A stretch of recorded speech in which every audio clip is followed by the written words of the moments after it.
Diane Keaton and Mel Gibson star in Mrs. Soulful, the story of an upstate New York warden's wife who runs away with a couple of prisoners and shocks the nation by breaking all the rules. That's this week at the movies. Also a review of Roger Moore and Rod Steiger in the psychological thriller The Naked Face, shot on the streets of Chicago. This week at the movies, the movie review program.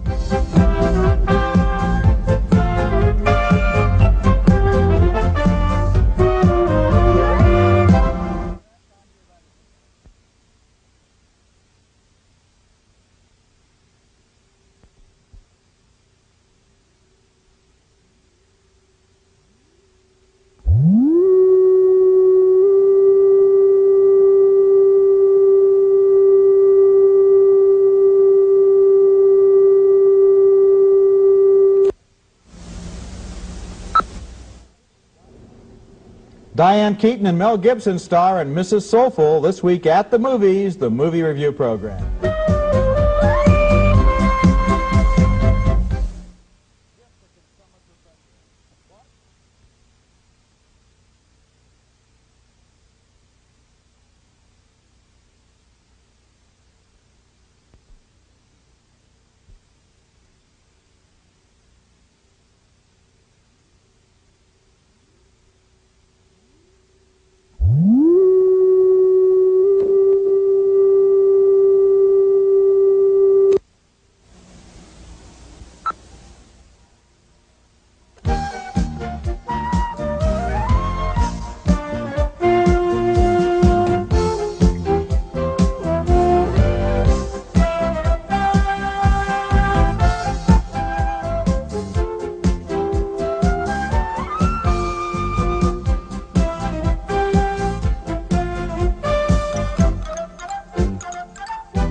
5 minutes to ignition. Dr. Chandra, I'm ready to stop the countdown if you want. No, Hal, don't stop. I am fully confident in your ability to study the phenomenon by yourself, Hank. The very clever computer HAL 9000 from 2001 and its sequel 2010. And what kind of a movie has a computer for a lead character? A science fiction film, of course. Science fiction films, one of the most popular kinds of pictures being made the last few years. I'm Gene Siskel, film critic of the Chicago Tribune. And I'm Roger Ebert, film critic of the Chicago Sun-Times. One of the first movies ever made was called A Voyage to the Moon. Science fiction has been popular with movie audiences ever since. On this special edition of At the Movies, we're going to take a look at the current boom in science fiction and fantasy, a box office explosion that started with Star Wars in 1977 and doesn't show any signs of letting up. We're going to look at scenes from recent films like The Terminator, Night of the Comet, and Starman, and Gene starts with a look at how this resurgence began with a couple of characters named Han Solo and Luke Skywalker. Sounds familiar. One of the great stories in movie history has to be the tale of what prompted George Lucas to propose making a $10 million Flash Gordon movie, in effect, back in 1977, and what prompted 20th Century Fox and its then president, Alan Ladd Jr., to back Lucas. Maybe they both realized that the young people of the day didn't really have any heroes their own age being created for them in the movies. Jack Nicholson was a big star. John Wayne had just passed from the scene. Where were the teenage stars, the young people? Still, it was a very big risk for them to make this film because prior to Star Wars, no science fiction film had been really very big box office. But Star Wars changed all that. Part of its appeal was that in addition to these young heroes, the film itself was sort of one long video game for the eyes. Instead of dropping a quarter into a video game machine, you paid your $4 at the box office, sat down in your theater seat, and vicariously watched young Luke Skywalker shoot down enemy spaceships. Put in your money, here we go. Control! Don't worry. She'll hold together. Jimmy, baby, hold together.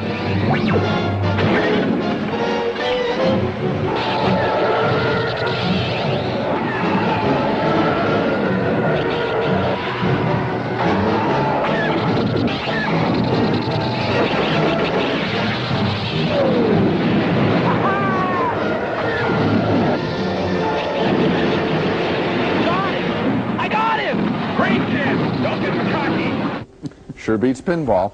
Now, when a film is a surprise hit, that's when it really changes the direction of the movie industry. If Barbra Streisand has a hit picture, well, everyone expects she will. Same with Eastwood, so they don't really change the movies. The surprise hits change the movies, and when Star Wars was the biggest surprise hit in film history, suddenly every studio boss was saying, get me one of those. And the special effects men, who'd been out of work for a while, suddenly were very much in demand. The science fiction fantasy boom was now underway. It was just amazing. I remember in 1977, the movie opened on a Wednesday, and somehow every kid in America knew on Tuesday night that he wanted to see that movie the next day. There were lines around the block, newspapers and television stations were down there covering it, and the phenomenon was that nobody expected this. The market surveys didn't show that Star Wars was going to be such a big hit, but it tapped into, I think, into two things. First of all, you're quite right, the hunger for heroes, and secondly, the hardware, the technology. This was an era when kids were playing the first early video games. They were into their Walkmans, their stereo systems, and so forth. Here was a whole movie that was just like they'd like to furnish their bedroom. Very good. Next at the movies, a character who makes Darth Vader look like a soft-hearted pushover. A character named the Terminator. I'll be back.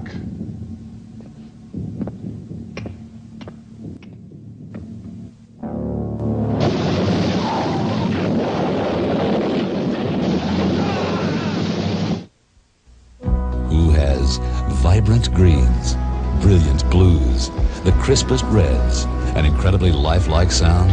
Only RCA. Introducing Full Spectrum Television, the only full stereo TV to process 100% of the audio-video signal. All the color, all the sound, all the time. Bringing the magic of life right into your living room. Full stereo, full spectrum television, only from RCA. Technology that excites the senses.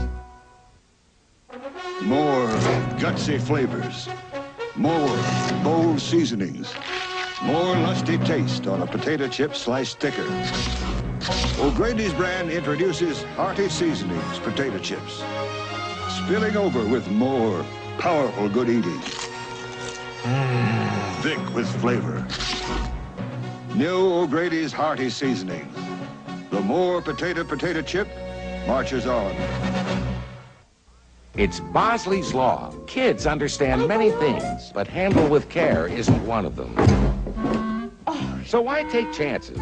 Glad bags are made with 3 plies of Stress Flex, that fantastically elastic plastic that lets the bag stretch without puncturing, breaking, or tearing. So whether it's tough Glad trash bags or Glad kitchen garbage bags, you've got the strength of Stress Flex. So why take chances? Get Glad.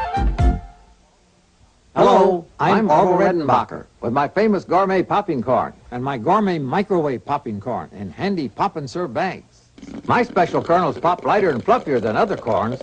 So do mine. Just pop it in your microwave, then pop it in your mouth. Mine tastes light and fluffy too. So does mine. Pop my gourmet popping corn or my gourmet microwave popping corn. For the lightest, fluffiest popcorn, there's only one. Orville Redenbacher. A lot of science fiction borrows stories from other kinds of movies and uses them as an excuse for a lot of flashy special effects. And the Star Wars movies, for example, certainly did that. They were basically westerns. And so was The Terminator, an enormous hit for Arnold Schwarzenegger last year, which he played an inhuman stranger who marched into town on a mission of murder. The science fiction elements came in because he has arrived not from Dodge City, but from 40 years in the future. And in this scene, the Terminator is attempting to assassinate a woman who may become the mother of a leader of the future.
almost be one of Big John Wayne's enemies clearing out the saloon if it weren't for the science fiction elements. A lot of violence there, a lot of violence all through the Terminator, in fact.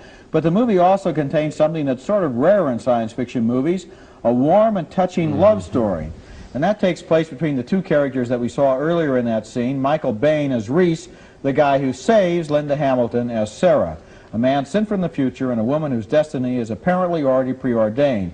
They are so sympathetic, and the Terminator, Schwarzenegger, is so mindless and hateful, and the paradox involved in the future changing the past is so intriguing that the Terminator was a surprisingly good movie. And one of the things that surprised me about was, if we're right that teenagers are the basic audience for science fiction, was that it had that love story, because I think teenagers are more interested in the technology and in the action than they are in the very nice little scenes in this movie between those two characters. Yeah, I think part of the appeal for the film had to be the scenes on the future planet with the machines walking around and all that kind of stuff, the hardware of the film. I liked the film less than you did for the specific reason that all the technology and the stuff bores me. It frequently does in the movies. The love story got me this time, and that's what I thought was kind of special. The Terminator got a lot of attention because it was a box office hit, but I can think of an even better science fiction film that came out at the same time last year.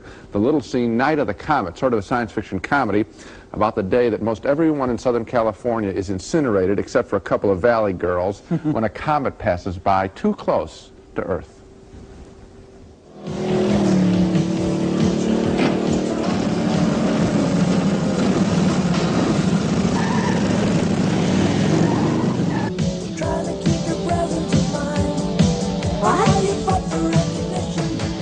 Cops?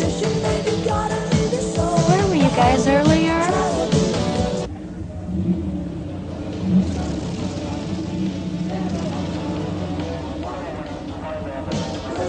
Oh, my license.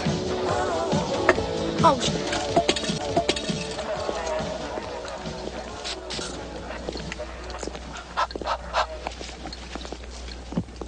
I know you guys are probably going to give me a ticket or something, but I am really glad to see you. You know, there are a lot of people walking around with melted faces. The comet has incinerated almost everybody on Earth, especially a lot of adults.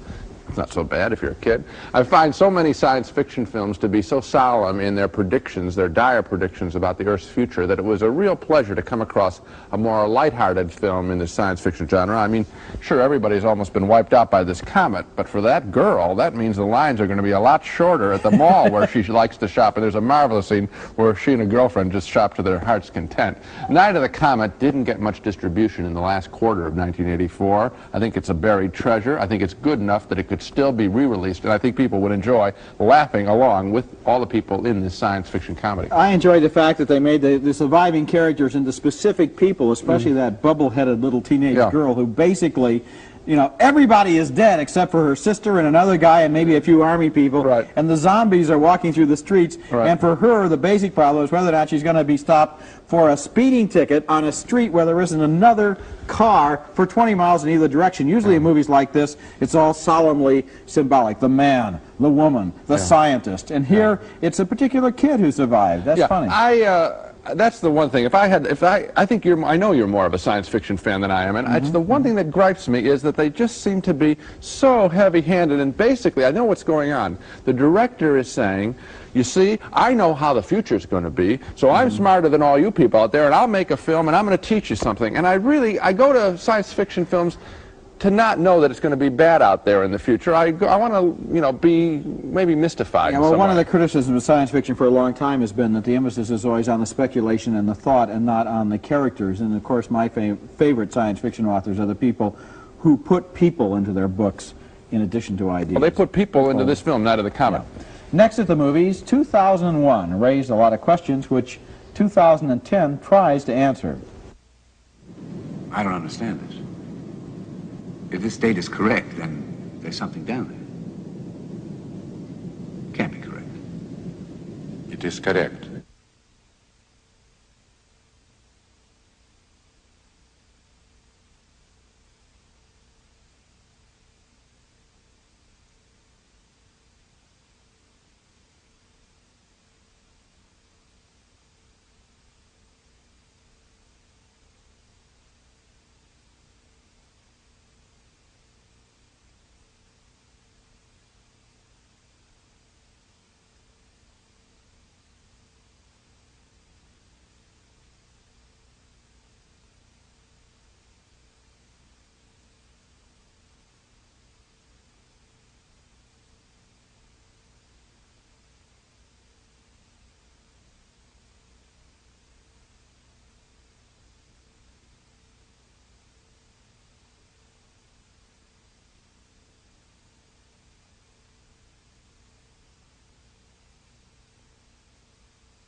Back in 1968, when 2001, A Space Odyssey was first released, we were still in the spaced-out 60s, and it didn't matter if a movie was logical, just so it took you on a great trip. I can remember hippies hanging around outside the theater to get in after the intermission, lay on the floor in front of the screen and look at this great sound and light trip. Wow, man. Refreshment sales were real big in intermission on that show.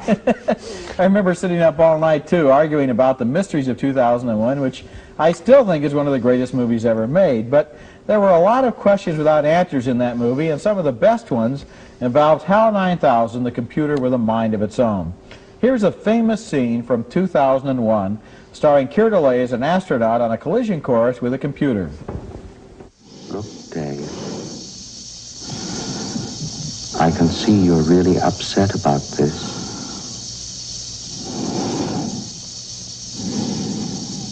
I honestly think you ought to sit down calmly, take a stress pill, and think things over.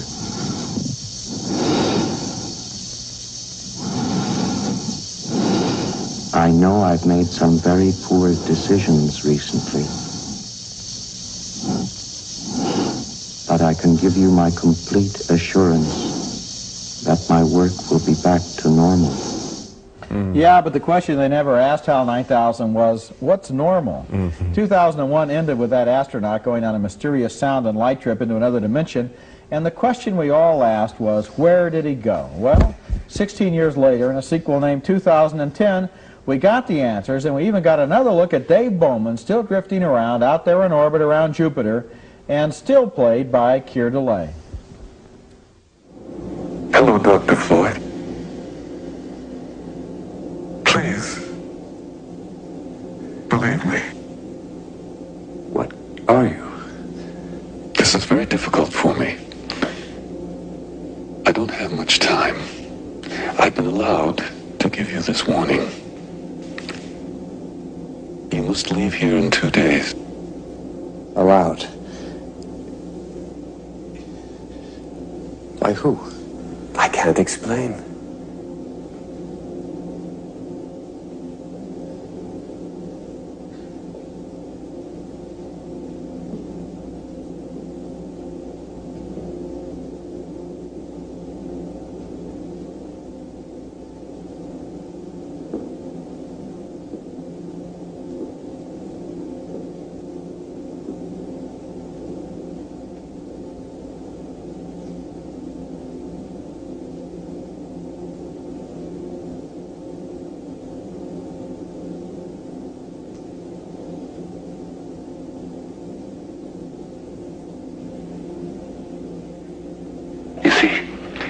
Something's going to happen.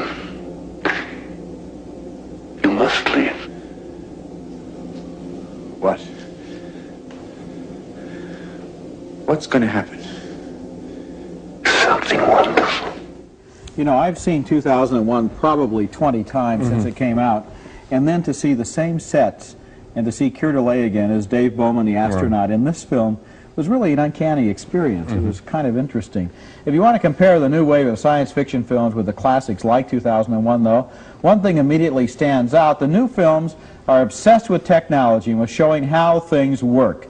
In the 1960s, science fiction provided us with fantasy, with mystery, with tantalizing puzzles that weren't supposed to have answers. But in the more pragmatic 1980s, we get movies like 2010, which seem compelled to answer all the questions that we thought would never have answers. You want to know why HAL 9000 didn't follow instructions? Here's why. You want to know what those monoliths are doing? Here's what they're doing. What are they trying to tell us? They'll talk in English and send messages to our TV monitors. Right, and I can't wait to see them take on Gone with the Wind and tell us what Clark Gable said as he walked out the door, you know, down the road a few minutes later. I agree with you. This last film disappointed me because I didn't need to see this film being made. I really like the films that reach out in a mysterious way, which Kubrick did. My gosh, when you think about that film, it does everything you would want in a science fiction film, from the Dawn of Man sequence, which is always ignored when you think about it, I mean, but it's so beautiful in and of itself, to the star ride at the end. I mean, there's just so much going on there.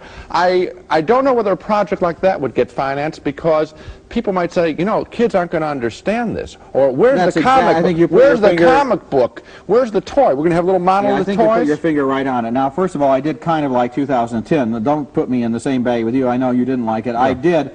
but I liked it in the Star Wars tradition and in the Star Trek tradition of comprehensible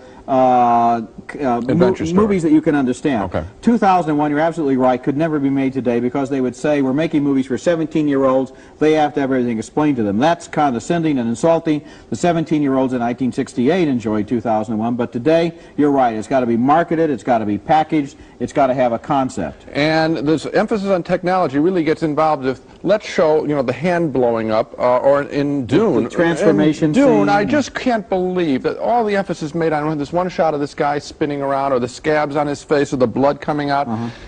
This isn't mysterious. This is technology. It's done with air pumps, and rather than with ideas, which is what Kubrick was dealing with. Exactly so. Coming up next at the movies, an alien learns the ways of humans in Starman.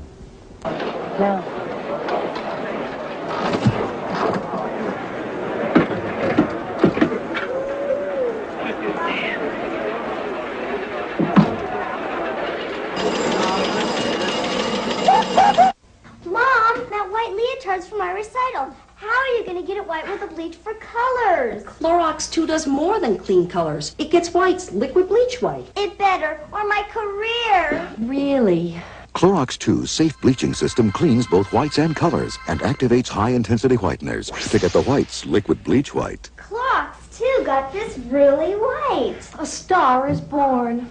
Clorox 2 all-fabric bleach safely cleans colors, gets whites liquid bleach white.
One of the great themes in science fiction movies over the years has been man's relationship to other beings in the universe. And one of the great messages of these films has been that we ought to welcome any visitors from outer space.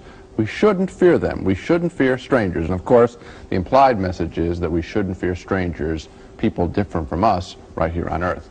And that message was never communicated more effectively than in the 1951 science fiction film called The Day the Earth Stood Still, where American government troops, wouldn't you know it, greeted a visiting alien not with open arms, but with open guns. We have come to visit you in peace and with goodwill.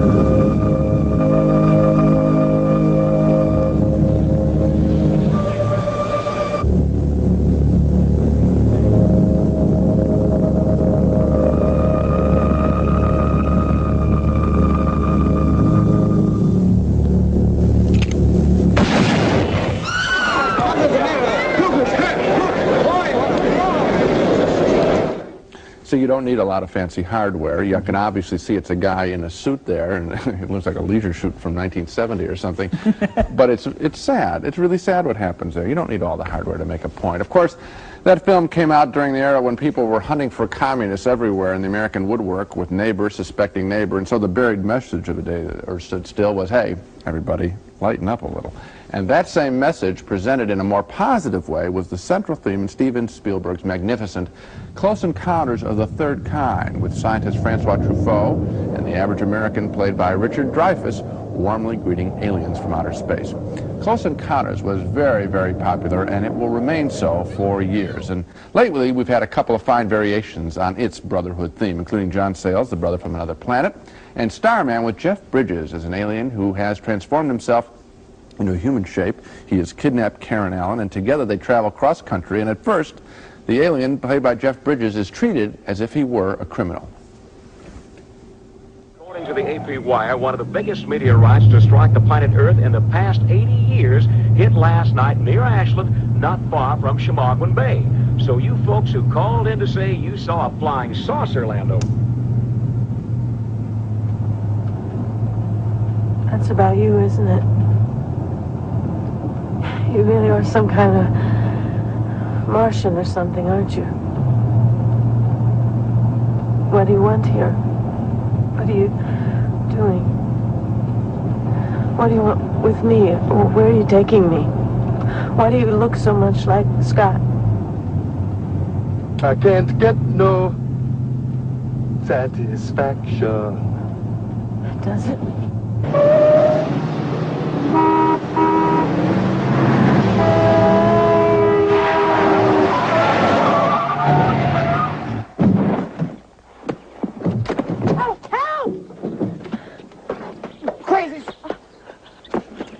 With you. Help! Help me! Help me, please! I'm being kidnapped! I send greetings. What the hell's going on here? I'm being kidnapped! I send the greetings. Again, we hear that line. Starman turns out to be a science fiction love story, and a very good one at that. And again, its message is not just love thy neighbor, but love the person or thing or ball of energy that lives millions of light years away. And I don't know any nicer message than that. You know, I think that every period in the movies has gotten the kind of aliens that it deserved. During a period of Cold War, we got aliens that were interpreted as threats from outer space. During a kind of a lightening up period in the 70s, we got the beautiful and moving aliens from Close Encounters of the Third Kind. But one of the funny things you can see in both Day the Earth Stood Still and in this movie, Starman, and also in Close Encounters, is that the aliens are always humanoid. In other words, we have the ego that's big enough to think that whatever they look like, they'll look something like us. And to me, the greatest aliens of all were those monoliths, or whatever they were, in the original 2001. An utter, impenetrable mystery. And that's what I like the best. Okay, well, I think it's the best one that I've seen in all the years that I've been a film critic. It's #1. I'm with you. That's all for this week. Next week at the movies, reviews of 4 new films that are going to be opening around the country. And until then, we'll see you at the movies.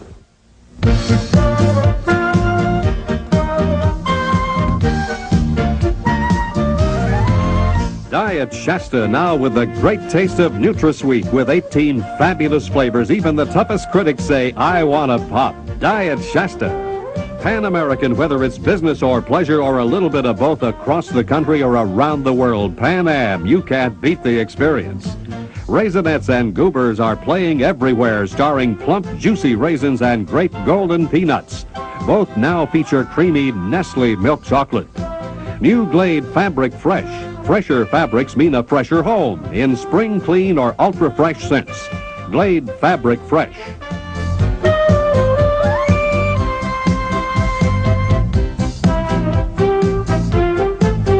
Don't miss Gene Siskel and Roger Ebert's review of Harrison Ford in Witness next week only at 6 p.m.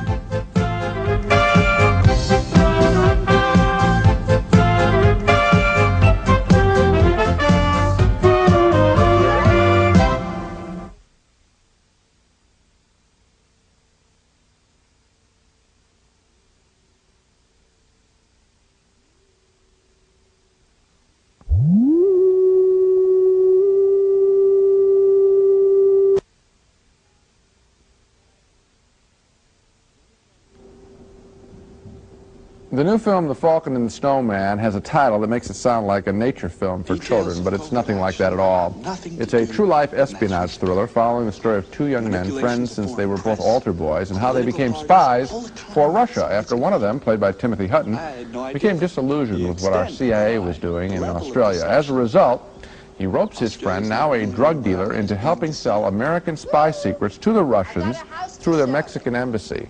But they're both amateurs, and the drug addiction of the other young man, played by Sean Penn, really fouls up their mission. You really want... Give me it. What? The camera. What's wrong? You crazy? Government secrets of the Soviet Union? She didn't I don't believe care me. if she didn't believe you. Now, you give me the camera. All right, it's $189 plus tax. I think we should split it. What's this? Nothing, just some Coke. And when did this start? Well, it's just Coke. Oh, really? Don't lie to me now. When did this start? What do you mean? Don't lie! It's heroin! I don't even shoot it up. I just snort it, okay? How much? Maybe a couple of $100 a week. So what? They're both in way over their heads, and that performance by Sean Penn as the druggie is really quite special. I compare it with Dustin Hoffman's Ratso Rizzo in Midnight Cowboy, and that's a big compliment. As for the film, it's quite special, quite powerful. Putting aside its politics, it works simply as a thriller. You can't anticipate where it's going to go. It has a much harder edge than you might expect. And it drives home its point that espionage is what we Americans do. Spying and dirty tricks, well, that's what our enemies do. 1985 is still very young, but my guess is that The Falcon and the Snowman is likely to be among the year's very best. And I'm Gene Siskel at the movies.